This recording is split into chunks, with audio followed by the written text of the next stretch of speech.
Google Gemini is ready to control your smart home with AI. I'm going to show you how you can use this voice assistant in your home, and there's one really neat thing about it. Let me show you. Can you open the kitchen blinds a little?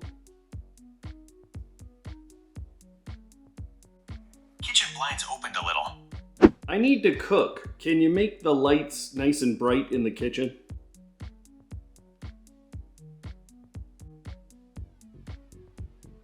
Five lights set to 100%. Can you make sure all the lights are white in the kitchen?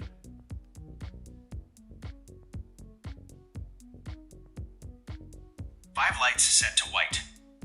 What you might have noticed is how plain the language was that I was using with Google's Gemini. Now that's the exciting thing, and that's what's going to bring us into the future of voice control with smart homes. So let me show you how you get Gemini working in your home, and you can start using this today. Let's give her.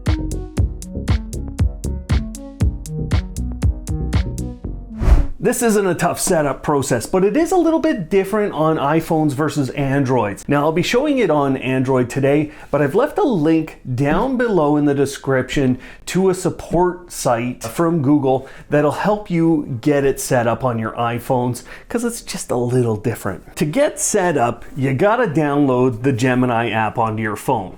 You'll also have to make sure you're speaking English, as it only works in English today. Make sure also that you're using the same Google account in the Gemini app as you are in the Google Home app.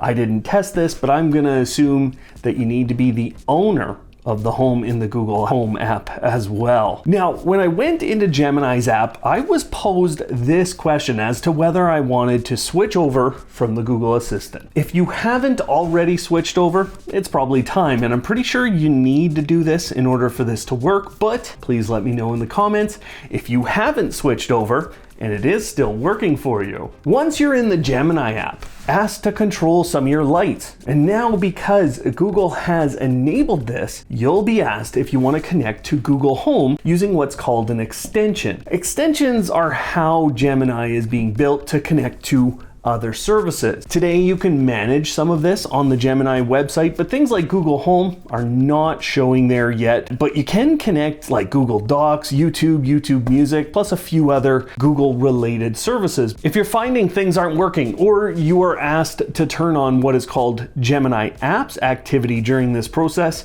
you'll need to do that. There's a link below in the description that will allow you to check on this and change it if it's not correctly turned on. If it isn't, you won't be able to control your smart home with Gemini. Once you've done these things, you're ready to begin controlling with Gemini.